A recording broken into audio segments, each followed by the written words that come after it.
ಸಾಮಾನ್ಯವಾಗಿ ಸ್ಥಳೀಯ ಮಟ್ಟದ ರಾಜಕೀಯ ವಿದ್ಯಮಾನಗಳು ಅಥವಾ ರಾಜ್ಯ ಮಟ್ಟದ ರಾಜಕೀಯ ವಿದ್ಯಮಾನಗಳನ್ನು ಪಕ್ಕಾ ಪಾಲಿಟಿಕ್ಸ್ನಲ್ಲಿ ಹೆಚ್ಚಾಗಿ ನಾವು ವಿಶ್ಲೇಷಣೆಗೆ ಒಳಪಡಿಸ್ತೀವಿ. ಇವತ್ತು ರಾಷ್ಟ್ರೀಯ ಮಟ್ಟದಲ್ಲಿ ಗಮನ ಸೆಳೆತಿರುವ ಸುದ್ದಿ, ಇದನ್ನು ಪೊಲಿಟಿಕಲ್ ಸುದ್ದಿ ಅನ್ನೋದಕ್ಕಿಂತ ಹೆಚ್ಚಾಗಿ ಗಮನ ಸೆಳೆತಿರುವ ಸುದ್ದಿ ಅಂತಂದ್ರೂ ಕೂಡ ತಪ್ಪಾಗಲಿಕ್ಕಿಲ್ಲ. ಪ್ರಧಾನಿ ನರೇಂದ್ರ ಮೋದಿ ಅವರು ದಿ ಸಾಬರ್ಮತಿ ರಿಪೋರ್ಟ್ ಸಿನಿಮಾ ವೀಕ್ಷಣೆಗೆ ಇವತ್ತು ತೆರಳುತ್ತಾ ಇದ್ದಾರೆ. ದೆಹಲಿಯ ಬಾಲಯೋಗಿ ಆಡಿಟೋರಿಯಂನಲ್ಲಿ ಸ್ಪೆಷಲ್ ಸ್ಕ್ರೀನಿಂಗ್ ಇದೆ.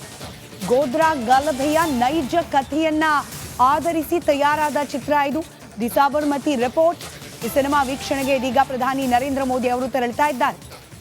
ನರೇಂದ್ರ ಮೋದಿ ಅವರಿಗೆ ಸ್ಪೀಕರ್ ಓಂ ಬಿರ್ಲಾ ಹಾಗೆ ಕೆಲ ಸಚಿವರು ಕೂಡ ಸಾಥ್ ನೀಡುತ್ತಿದ್ದಾರೆ.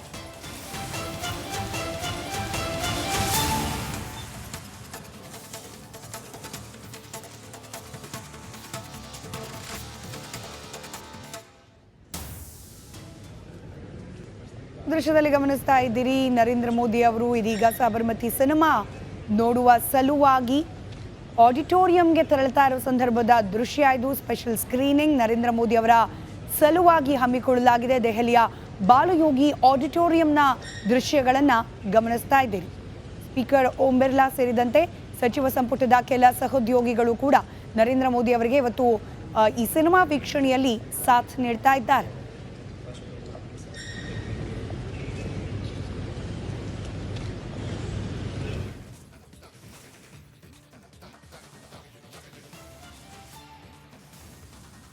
ಮತ್ತಷ್ಟು ಡೀಟೇಲ್ಸ್ನೊಂದಿಗೆ ನಮ್ಮ ನವದೆಹಲಿ ಪ್ರತಿನಿಧಿ ನಟೇಶ್ ನೇರ ಸಂಪರ್ಕದಲ್ಲಿದ್ದಾರೆ. Natesh, special screening Sabarmati report ಸಿನಿಮಾದು ನರೇಂದ್ರ ಮೋದಿ ಅವರೇ ಹೋಗಿ ವೀಕ್ಷಣೆ ಮಾಡ್ತಿದ್ದಾರೆ. ಸೊ ಇದರ ಹಿಂದಿರುವ ಉದ್ದೇಶ, ಯಾವ ರೀತಿಯ ಸಂದೇಶ ಕೊಡೋ ಪ್ರಯತ್ನ ಈ ಸಿನಿಮಾ ವೀಕ್ಷಣೆ ಮೂಲಕ ಮಾಡ್ತಿದ್ದಾರೆ ಮೋದಿ ಅವರು, ವಿಶ್ಲೇಷಣೆ ಮಾಡ್ತಾ ಹೋಗೋದಾದ್ರೆ?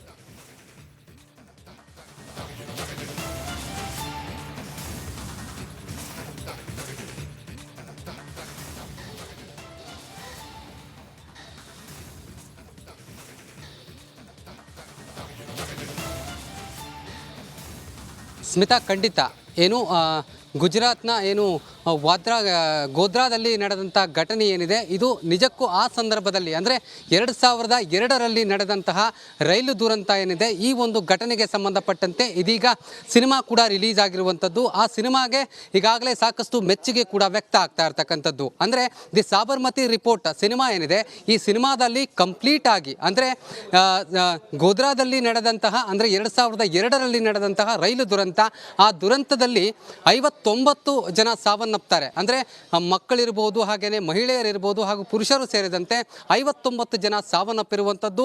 ಆ ಸಾವಿನ ಹಿಂದಿನ ರೋಚಕ ಕಥೆಯನ್ನು ಈ ಒಂದು ಚಿತ್ರದಲ್ಲಿ ತೋರಿಸಿರುವಂಥದ್ದು. ಇದರ ಜೊತೆಗೆ ಆ ಸಾವಿಗೆ ಅಂದರೆ ಆ ಬೆಂಕಿ ಅವಘಡ ಏನಿತ್ತು, ಈ ಒಂದು ಬೆಂಕಿ ಹಚ್ಚಲಿಕ್ಕೆ ಕಾರಣ ಏನು, ಆ ಒಂದು ಬೋಗಿಯಲ್ಲಿ ಇದ್ದಂತಹ ಜನರಿಗೆ ಬೆಂಕಿಯನ್ನು ಹಚ್ಚುತ್ತಾರೆ, ಆ ಒಂದು ಬೋಗಿಯನ್ನು ಟಾರ್ಗೆಟ್ ಮಾಡಿದ್ಯಾಕೆ ಎನ್ನುವಂತಹ ಸಂಪೂರ್ಣ ಚಿತ್ರಣವನ್ನು ಈ ಒಂದು ಚಿತ್ರದಲ್ಲಿ ತೋರಿಸಲಾಗಿರುವಂಥದ್ದು. ನೋಡಲಿಕ್ಕೆ ಇಂದು ಸ್ಪೆಷಲ್ ಸ್ಕ್ರೀನಿಂಗ್ನಲ್ಲಿ ಏನು ದೆಹಲಿಯ ಬಾಲಭವನದಲ್ಲಿ ಬಾಲಯೋಗಿ ಭವನ ಏನಿದೆ, ಈ ಭವನದಲ್ಲಿ ನರೇಂದ್ರ ಮೋದಿಯವರು ಕೂಡ ಆಗಮಿಸ್ತಾ ಇರ್ತಕ್ಕಂಥದ್ದು. ನರೇಂದ್ರ ಮೋದಿ ಅವರ ಜೊತೆ ಏನು ಕೇಂದ್ರ ಸಚಿವ ರೈಟ್, ಧನ್ಯವಾದ ನಟೇಶ್ ಮಾಹಿತಿಗಾಗಿ. ಒಟ್ಟಾರೆ ನರೇಂದ್ರ ಮೋದಿ ಅವರು ಇವತ್ತು ಸಾಬರ್ಮತಿ ರಿಪೋರ್ಟ್ ಸಿನಿಮಾ ವೀಕ್ಷಣೆಗೆ ತೆರಳುತ್ತಾ ಇದ್ದಾರೆ. ಅದರ ಕೆಲ ದೃಶ್ಯಗಳನ್ನು ಕೂಡ ನೀವು ಗಮನಿಸ್ತಾ ಇದ್ದೀರಿ.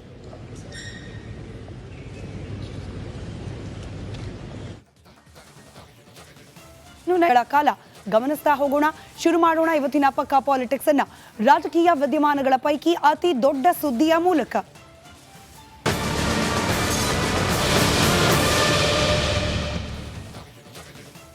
ಮುಖ್ಯಮಂತ್ರಿ ಸಿದ್ದರಾಮಯ್ಯನವರ ಕಾರ್ಯಕ್ರಮದಲ್ಲಿ ರಂಪಾಟ ನಡೆದು ಹೋಗಿದೆ. ಸರ್ಕಾರದಿಂದ ನಿವೇಶನ ಸಿಗದೆ ಹೋಗಿದ್ದಕ್ಕೆ ಮಹಿಳೆಯೊಬ್ಬರು ಕಿರಿಕ್ ಮಾಡಿದ್ದಾರೆ. ಮಹಿಳೆಯ ಕೂಗಾಟ ಕೇಳಿ ಸಚಿವರು ಓಡೋಡು ಬಂದಿದ್ದಾರೆ. ಪರಮೇಶ್ವರ್ ಅವರು ಬಂದು ಏನಾಯ್ತು ಅಂತ ಹೇಳಿ ಕೇಳೋದಕ್ಕೆ ಪ್ರಯತ್ನ ಮಾಡಿದ್ದಾರೆ. ಶಿರಾನಗರ ಬಂದಿರೋ ಶೋಕಾಸ್ ನೋಟಿಸ್ ಬಗ್ಗೆ ಕೂಡ ಖಡಕ್ ಆಗಿ ಮಾತನಾಡ್ತಿದ್ದಾರೆ ಯತ್ನಾಳ್ ಅವರು.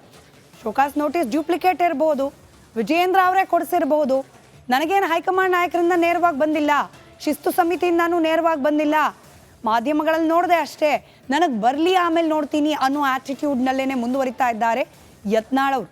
ಮತ್ತೊಂದು ಕಡೆಯಲ್ಲಿ ಈ ಶಿಸ್ತು ಸಮಿತಿ ಕಡೆಯಿಂದ ಒಂದು ನೋಟಿಸ್ ಕೊಡಿಸೋ ಹಂತಕ್ಕೆ ವಿಚಾರವನ್ನ ತೆಗೆದುಕೊಂಡು ಹೋದ್ರು ಕೂಡ ಯತ್ನಾಳ್ ಅವರು ರೂಟಿಗೆ ಬರ್ತಿಲ್ಲ ಅನ್ನೋ ವಿಚಾರಕ್ಕೆ ಬಿಜೆಪಿಯ ರಾಜ್ಯಾಧ್ಯಕ್ಷ ವಿಜಯೇಂದ್ರ ಅವರು ಕೆರಳಿ ಕೆಣ್ಣವಾಗಿದ್ದಾರೆ. ಇವತ್ತು ಅಧ್ಯಕ್ಷ ವರ್ಸಸ್ ರೆಬೆಲ್ ನಾಯಕ ನಡುವಿನ ಈ ಮುಸುಕಿನ ಗುದ್ದಾಟ, ಇನ್ಫ್ಯಾಕ್ಟ್ ಇದು ಹಾದಿರಂಪ ಬೀದಿರಂಪ ಆಗಿದೆ, ಮುಸುಕಿನ ಗುದ್ದಾಟ ಅಲ್ಲ. ಈ ಬಣ ಬಡಿದಾಟದ ಇವತ್ತಿನ ಅಪ್ಡೇಟ್ ಯಾವ ರೀತಿ ಇದೆ ಆ ಕುರಿತಾದ ಒಂದು ವರದಿ ನಿಮ್ಮ ಮುಂದೆ.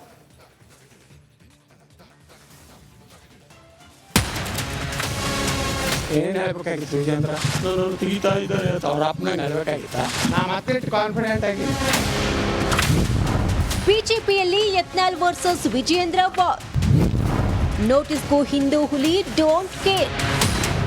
ಬಿಜೆಪಿ ಅಂದ್ರೆ ಈಗ ಒಂದೆಡೆ ಮನೆ, ಎಲ್ಲರಿಗೂ ಬೇಕಾಗಿರೋದು ಬರೀ ಬದಲಾವಣೆ. ಯತ್ನಾಳ್ ಮಾತಿನ ಏಟಿಗೆ ವಿಜಯೇಂದ್ರ ಟೀಮ್ ಟಕ್ಕರ್ ಕೊಟ್ಟಿದೆ. ಬಿಜೆಪಿ ಹೈಕಮಾಂಡ್ ನಿಂದ ಯತ್ನಾಳ್ಗೆ ಶೋಕಾಸ್ ನೋಟಿಸ್ ಜಾರಿಯಾಗಿದೆ. ಇದರ ಬೆನ್ನಲ್ಲೇ ಯತ್ನಾಳ್ ದೆಹಲಿ ಹೈಕಮಾಂಡ್ ಭೇಟಿಗೆ ತೆರಳಿದ್ದಾರೆ. ವಿಜಯೇಂದ್ರ ದೆಹಲಿಗೆ ಹೋಗಿ ಬಂದ 2ನೇ ದಿನದಲ್ಲಿ ಯತ್ನಾಳ್ಗೆ ನೋಟಿಸ್ ಜಾರಿಯಾಗಿದೆ. ಪಕ್ಷದ ನಿಲುವಿನ ವಿರುದ್ಧ ಹೇಳಿಕೆ ನೀಡ್ತಾರೆ. ಇದಕ್ಕೆ ಬ್ರೇಕ್ ಹಾಕಬೇಕು ಅನ್ನೋ ನಿಟ್ಟಿನಲ್ಲಿ ಎಚ್ಚರಿಕೆ ಸಂದೇಶವೂ ಪಾಸ್ ಆಗಿದೆ. ಆದ್ರೆ ಯತ್ನಾಳ್ ಮಾತ್ರ ಯಾವ ನೋಟಿಸ್ಗೂ ಬೆದರುವ ಮಾತೇ ಇಲ್ಲ ಅನ್ನೋ ಧಾಟಿಯಲ್ಲಿ ಮಾತನಾಡ್ತಿದ್ದಾರೆ. ಬಿಜೆಪಿ ಶಿಸ್ತು ಸಮಿತಿ ಅಧ್ಯಕ್ಷರು ನೀಡಿರುವ ನೋಟಿಸ್ಗೆ ಉತ್ತರ ಈಗಾಗಲೇ ರೆಡಿ ಇದೆ ಅಂತಿದ್ದಾರೆ. ಏನು ಹೇಳ್ಬೇಕಾಗಿತ್ತು ವಿಜೇಂದ್ರ? ನನ್ನನ್ನು ತೆಗಿತಾ ಇದ್ದಾರೆ ಅವ್ರ ಅಪ್ಪನಂಗೆ ಹೇಳ್ಬೇಕಾಗಿತ್ತ? ಈಗ ನಾಯಕ ಮುಖ್ಯಮಂತ್ರಿ, ನನ್ನ ಮುಖ್ಯಮಂತ್ರಿ ತೆಗಿತಾ ಇದ್ರು, ನಾನು ರಾಜೀನಾಮೆ ಕೊಡ್ತಾ ಇತ್ತು, ಹಂಗೆ ಅನ್ಬೇಕಾಗಿತ್ತು? ಏನ್ರಿ ಒಳ್ಳೆ ಕತೆ ಹೊಡಿತಿರಲ್ಲ ನೀವೆಲ್ಲ ತಿಳ್ಕೊಡ್ರಿ, ಅದು ಮುಗೀತು ಅಂತ ಏನೂ ಆಗೋದಿಲ್ಲ. ನಾ ಮತ್ತಿಟ್ಟು ಕಾನ್ಫಿಡೆಂಟ್ ಆಗಿನಿ, ನಾ ಮತ್ತಿಟ್ಟು ಗಟ್ಟಿಗಿನಿ.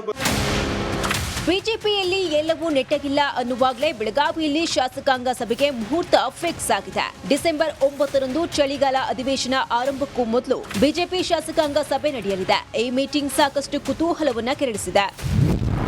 ಯತ್ನಾಳ್ಗೆ ಶಿವಾನಂದ ಸ್ವಾಮೀಜಿ ಶಾಪ.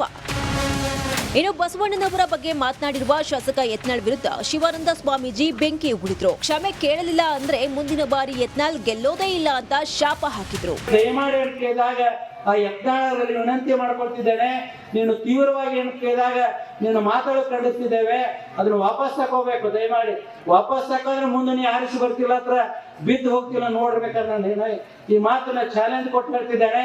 ಅಕಸ್ಮಾತ್ ನೀವು ಮುಂದಿನ ಸಲ ಬೀಳಲಿಲ್ಲ ಅಂದ್ರೆ ಈ ಮಠದಿಂದ ತ್ಯಾಗ ಮಾಡ್ತಾನೆ ಇವತ್ತು.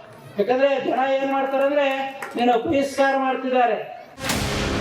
ಇತ್ತ ಕೊಪ್ಪಳದಲ್ಲಿ ಬಸನಗೌಡ ಪಾಟೀಲ್ ಯತ್ನಾಳ್ ವಿರುದ್ಧ ರಾಷ್ಟ್ರೀಯ ಬಸವದಳ ಪ್ರತಿಭಟನೆ ನಡೆಸಿತು. ಯತ್ನಾಳ್ ಭಾವಚಿತ್ರಕ್ಕೆ ಚಪ್ಪಲಿ ಹಾರ ಹಾಕಿ ಆಕ್ರೋಶವನ್ನ ವ್ಯಕ್ತಪಡಿಸಿದ್ರು. ಒಟ್ನಲ್ಲಿ ಯತ್ನಾಳ್ ವಿರುದ್ಧ ಒಂದೆಡೆ ಪಾರ್ಟಿ, ಮತ್ತೊಂದೆಡೆ ಸ್ವಾಮೀಜಿಗಳು ತಿರುಗಿ ಬೀಳ್ತಿವೆ. ಇದನ್ನೆಲ್ಲ ಮೆಟ್ಟಿ ನಿಲ್ಲುವುದಕ್ಕೆ ಹಿಂದೂ ಹುಲಿಗೆ ಶಕ್ತಿ ತುಂಬುತ್ತಾ ಇರೋದು ಯಾರು ಎಂಬುವುದೇ ಈಗ ಅನುಮಾನವನ್ನ ಮೂಡಿಸ್ತಾ ಇದೆ. Bureau report, republic Kannada.